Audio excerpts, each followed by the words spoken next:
खान यूनिस को battle zone घोषित किया गया है। खान यूनिस पर ताबड़तोड़ हमले जारी हैं और एक बार फिर से बता दें आपको कि अब खान यूनिस को बैटल जोन घोषित किया गया है।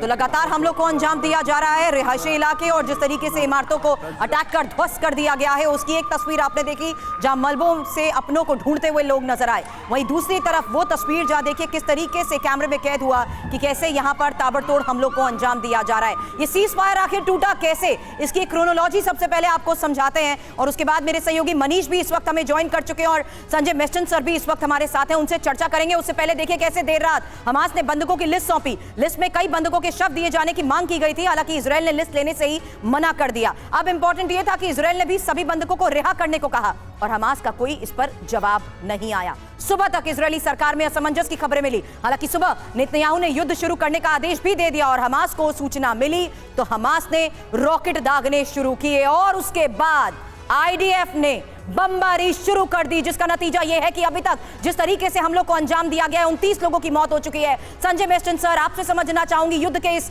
दौर में हालात विध्वंसक तो होते जा रहे हैं, लेकिन एक तरफ खबरें यह भी है कि अभी भी युद्ध विराम की, बंधकों की रिहाई पर चर्चा भी हो रही है। वहीं अब साउथ गाजा पर अटैक को लेकर फोकस, जहां पिन पॉइंट अटैक के जरिए आईडीएफ ऑपरेशंस को अंजाम दे रहा है। और देखिए ये जो अटैक शुरू किए हैं, वापस रिज्यूम किए हैं एक हफ्ते के बाद, और खासकर साउथ गाजा में इनका एक बहुत क्लियर कट स्ट्रेटेजी और मकसद है। मकसद ये है कि हमास पे और वहां पर जो पैलेस्टीनियन जनता है उनके ऊपर खूब प्रेशर आना चाहिए इजरायली फोर्सेस का, चाहे वो ग्राउंड ऑफेंसिव हो या एयर से या मिसाइल का ऑफेंसिव हो।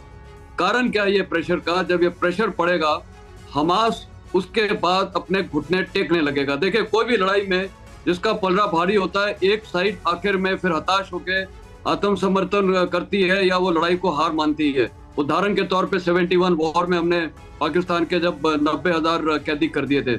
मैं वो तुलना इसलिए कर रहा हूँ क्योंकि फाइनली ये प्रेशर होगा।